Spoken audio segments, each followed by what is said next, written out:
Hello sisters, so today I thought I'm gonna make meatballs but keeping it vegetarian. I'm doing it with potatoes. So here's 3 potatoes that have been grated, and I have just mixed it with 2 tablespoons of flaxseed powder. So here's my flaxseed powder. I keep it in the fridge in a dark bottle, and that keeps it from getting oxidized. But if you can do fresh flaxseed powder, that's even better.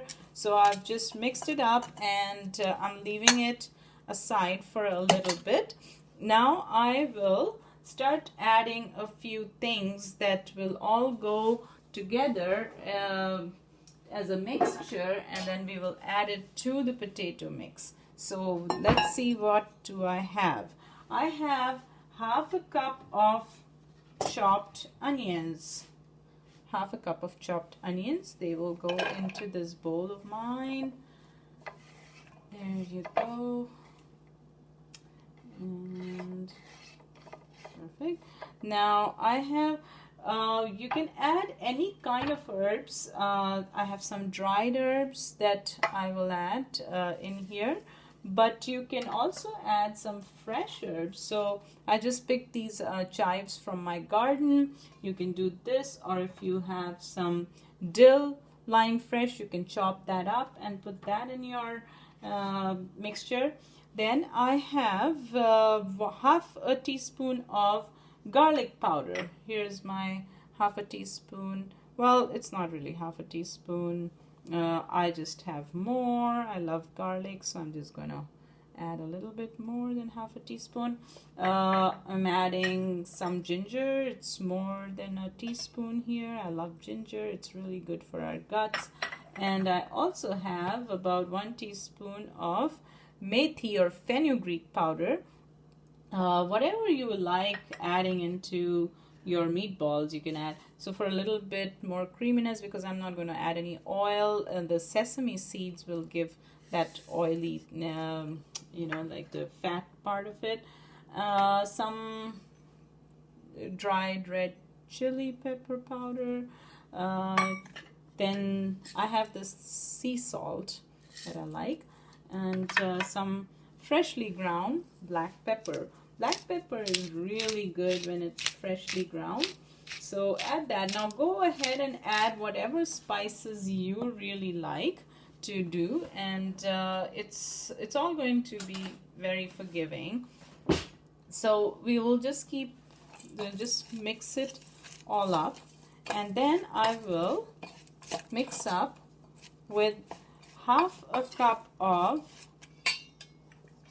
chickpea flour. So I have half a cup of chickpea flour, and I'll mix that in here. Now if you don't have chickpea flour, you could also do half a cup of regular flour and half a cup of breadcrumbs. If you want, you could also use half a cup of rice flour if you prefer that.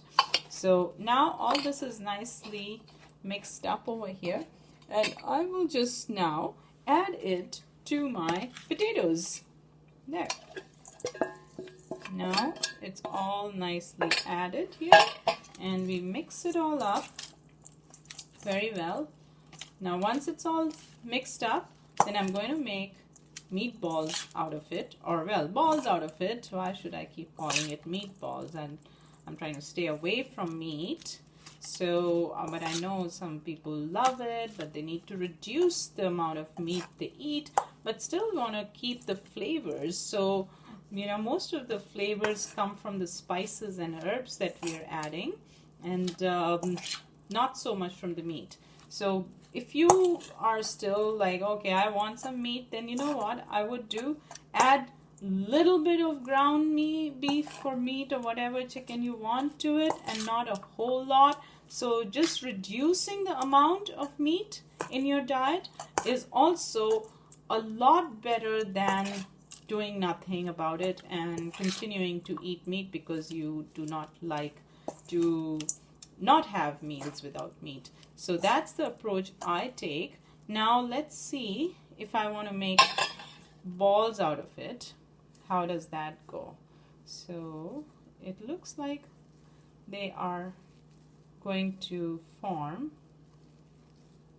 Yeah, they are forming, and once they're, then I'm going to put them in the fridge. Okay, so here they will all go in this box and they'll go in the fridge. Once they're in the fridge, they will get a little firmer, and then we'll move on to the next steps.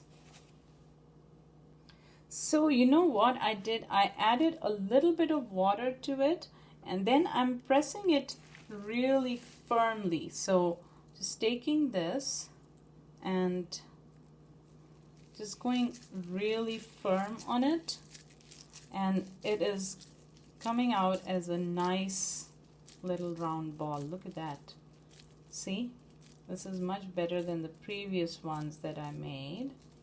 Very nice balls. So that's the key to do it, is just be a little firm, and if it's too dry, then add a little bit of water to it.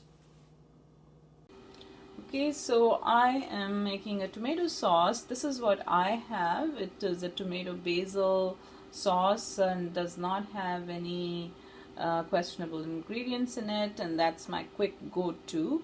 But you could absolutely take some tomatoes and blend them up. I've added a little bit of red chili pepper in it, and okay, so there.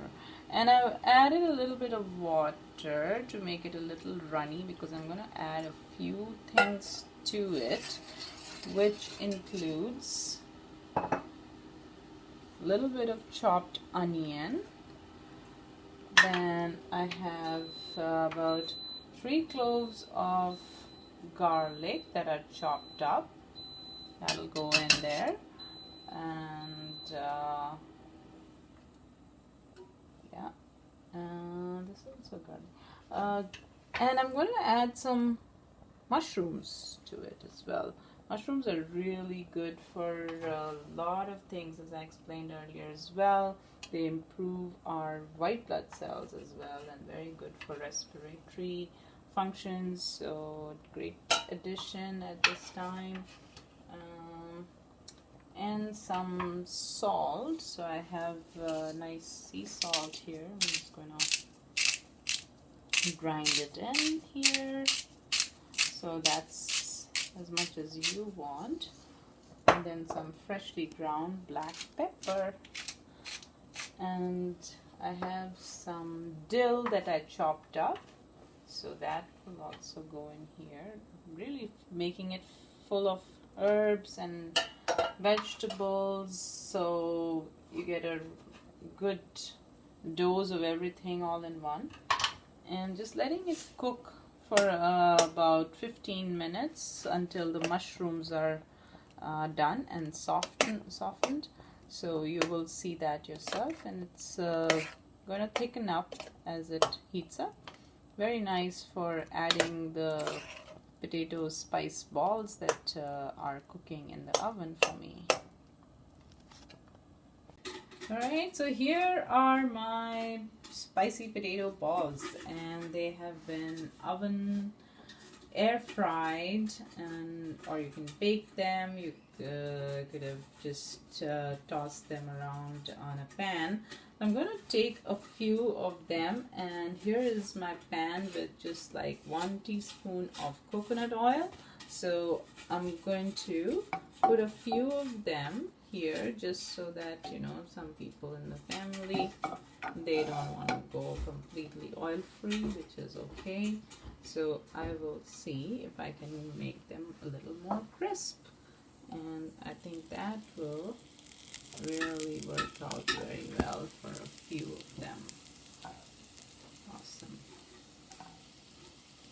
There you go. So just giving them a little bit of a touch of coconut oil, and tossing them around a little bit.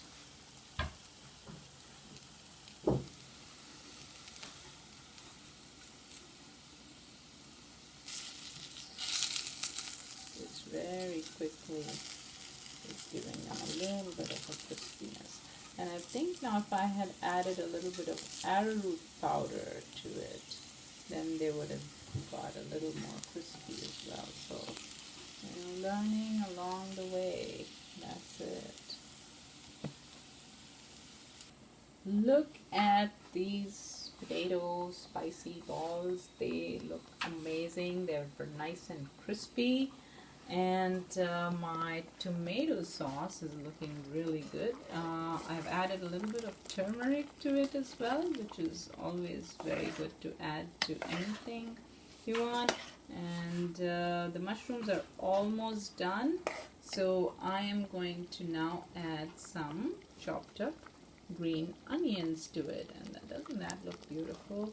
So once it's all done, now you can use this tomato sauce and meatballs separately. You could add the meatballs into the tomato sauce and use it to be going on top of spaghetti or rice or pasta, whichever way you want to use that.